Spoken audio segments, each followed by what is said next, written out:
Этот мальчик очень любил свою маленькую сестру, и когда он понял, что она собирается покинуть его навсегда, он был разбит горем. Но когда умирающая девочка прошептала ему свои последние слова, она оставила своих родителей в шоке и ужасе от бескорыстного выбора, который сделала. Мягкий писк больничных машин заполнил воздух, пока 6-летний Джексон Сутер сидел рядом с постелью своей маленькой сестры Эдди. Его маленькая рука крепко держала ее, пытаясь игнорировать знакомую головокружение и усталость, которые стали его постоянными спутниками. Их родители, Мэтт и Чандра Сутер, стояли неподалеку. Их лица были покрыты морщинами, которые казались старше их лет.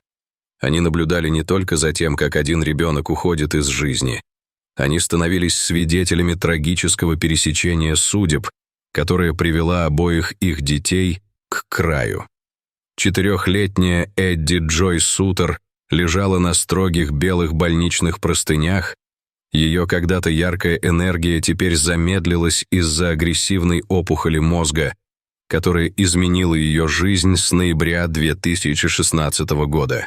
У нее был диагностирован диффузный внутричерепной глиома, неизлечимая форма рака на стволе мозга. Эдди мужественно боролась через 33 раунда радиационной терапии. Но сейчас, в июне 2018 года, битва близилась к концу. Многие не знали, что Джексон также ведет свою собственную борьбу.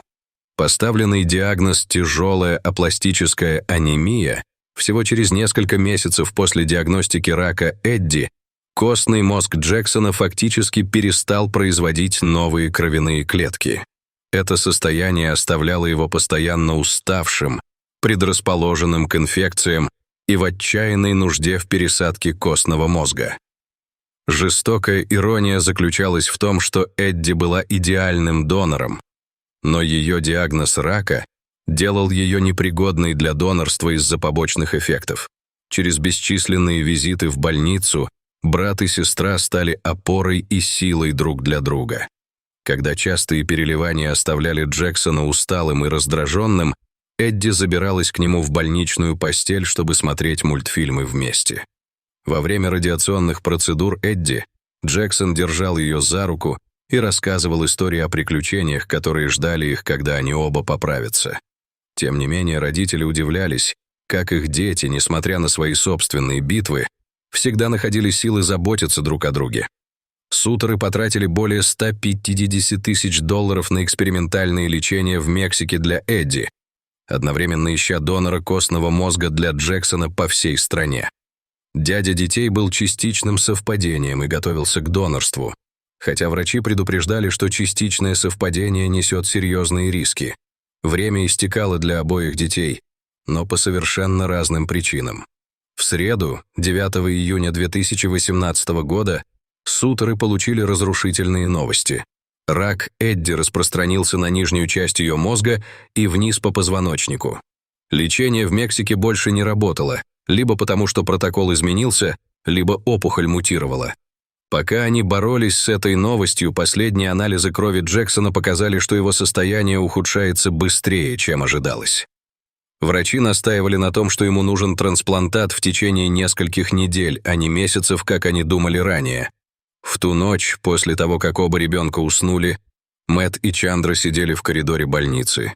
Их голоса едва слышны, пока они сталкивались с самым трудным решением в своей жизни. «Мы пробовали все», — сказал Мэтт. Его голос дрожал. «Каждое лечение, каждое клиническое испытание. Может быть, пора сосредоточиться на том, чтобы сделать ее комфортной». Чандра вытерла слезы из глаз, медленно кивнув. «Доктор сказал, что даже если мы продолжим, это только купит дни, возможно, недели, и она будет страдать на протяжении всего этого. Она заслуживает того, чтобы чувствовать себя настоящей в оставшееся время», прошептала Чандра, сжимая руку мужа. На следующее утро они сели с медицинской командой Эдди. Доктор Томпсон, который был с ними с самого начала, осторожно объяснил их варианты.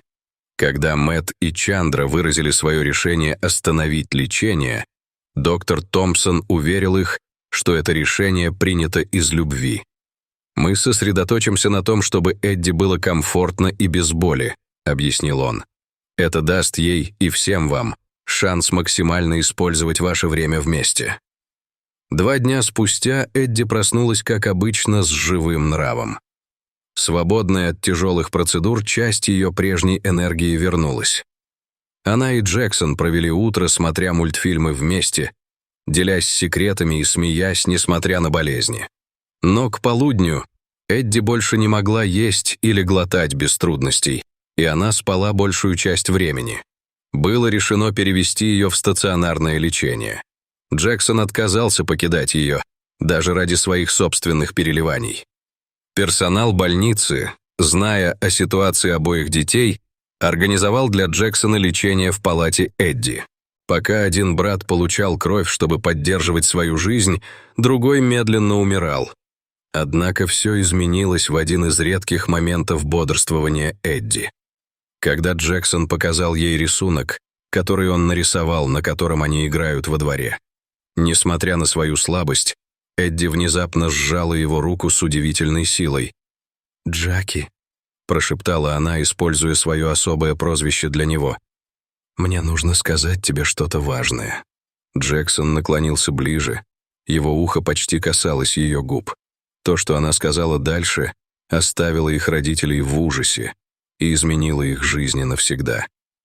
«Когда я уйду», — прошептала Эдди, ее голос еле слышен.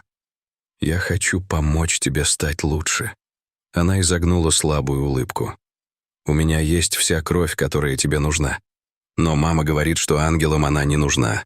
Я не хочу, чтобы она пропадала зря. Если ты ее возьмешь, часть меня всегда будет с тобой». Джексон отдалился немного. Недоумение отразилось на его бледном лице. Его маленькая сестра улыбалась спокойно, не выдавая страха. Что она имела в виду, когда говорила, что уходит? Она действительно оставит его одного? Он собирался потерять своего лучшего друга навсегда? Слезы стекали по его лицу, и Джексон повернулся к своим родителям. «Мама, папа, Эдди говорит, что хочет помочь сделать меня лучше после того, как уйдет. Она действительно уходит». Мэтт и Чандра бросились к постели.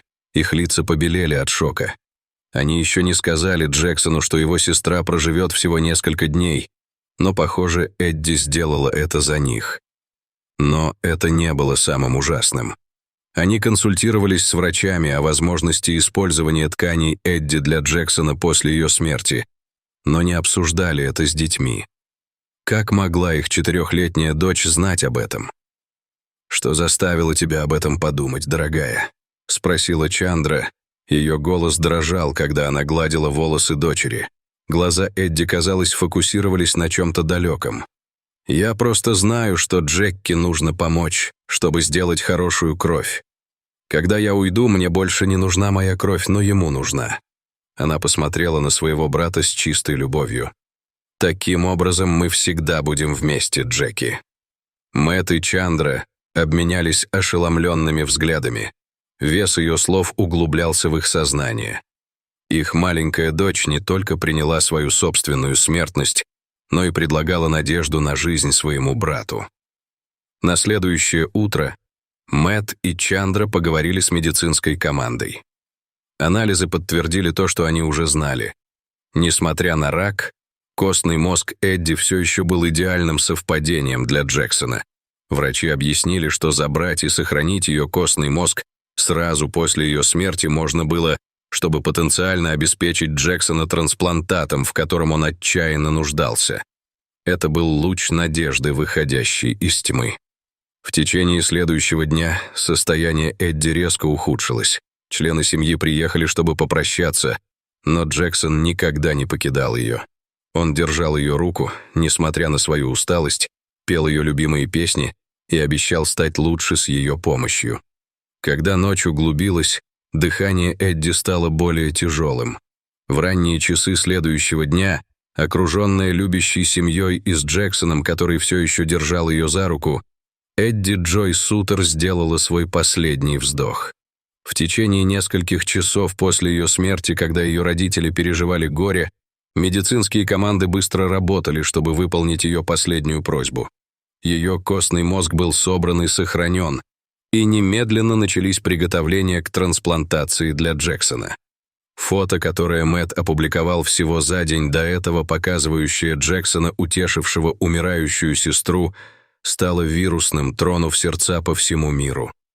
Но немногие знали полную историю, что даже в свои последние моменты Эдди думала о том, как помочь своему любимому брату. Через 2 недели Джексон был госпитализирован, чтобы начать подготовку к трансплантации. Лежа в своей постели, держась за плюшевого медведя своей покойной сестры, он прошептал: «Я готов, Эдди. Я готов, чтобы часть тебя была со мной навсегда». Процедура трансплантации была сложной, а восстановление трудным. Джексон провел неделю в изоляции, его тело медленно принимало костный мозг сестры. В самые трудные дни, когда медикаменты против отторжения делали его больным и слабым, он рассказывал медсестрам о Эдди, о том, какая она была смелая и как она стала его ангелом-хранителем. Он хранил фото их двоих на прикроватной тумбочке, и в особенно сложные ночи он держал его близко, черпая силу из памяти о ее смелости. Медицинский персонал, тронутый историей братьев и сестер, старался изо всех сил поддерживать Джексона, часто рассказывая свои собственные истории надежды, чтобы поднять ему настроение. Постепенно его тело начало производить здоровые новые кровяные клетки. Врачи назвали это медицинским успехом, но Джексон назвал это сестриным чудом. С каждой неделей его сила возвращалась. Впервые, когда посттрансплантационные анализы крови вернулись нормальными, Джексон посмотрел на потолок своей больничной палаты и прошептал: «Спасибо, Эдди, твой дар сработал». Пока Джексон поправлялся, Мэтт и Чандра старались справиться со сложными переживаниями, оплакивая утрату дочери, одновременно радуясь улучшению здоровья сына. Они находили утешение в том, что последняя просьба Эдди не только спасла жизнь ее брату, но и дала им уникальную возможность сохранить часть ее живой. Семья Сутеров получила тысячи сообщений от людей со всего мира, которых тронуло вирусное фото Джексона с Эдди. Теперь они начали делиться полной историей. Не только о смерти сестры, но и о ее невероятном последнем даре. На церемонии памяти Эдди Джексон настоял на том, чтобы выступить. Стоя смело, его здоровье наконец вернулось к норме. Он поделился воспоминаниями о своей сестре. «Эдди была лучшей сестрой на свете», — сказал он. «Она заботилась обо мне, даже когда была больна, а теперь она все еще заботится обо мне с небес. Часть ее всегда будет со мной». С течением лет Сутеры нашли способы почтить как потерянную дочь, так и сына, который несет ее дар в себе. Они стали неутомимыми сторонниками исследований рака у детей и донорства костного мозга, и Джексон часто делится своей уникальной историей на медицинских конференциях. Сегодня Джексон процветает. Его медицинские тесты не показывают никаких признаков апластической анемии, и врачи говорят, что его прогноз великолепен. Он остается уверенным, что может ощущать присутствие Эдди, особенно во время регулярных обследований. «Кажется, будто она снова держит меня за руку», — говорит он, напоминая мне быть смелым. Сутеры сохранили комнату Эдди такой же, какой она была, но она больше не является храмом их потери. Вместо этого она превратилась в место надежды и исцеления. Джексон часто делает там свои домашние задания, окруженные игрушками и рисунками своей сестры. «Здесь я чувствую себя ближе всего к ней», — объясняет он. «Иногда я рассказываю ей о своем дне и всегда благодарю ее за то, что она спасла мою жизнь». Медицинские профессионалы все еще обсуждают замечательное совпадение времени ухудшения состояния Эдди и срочности нужды Джексона.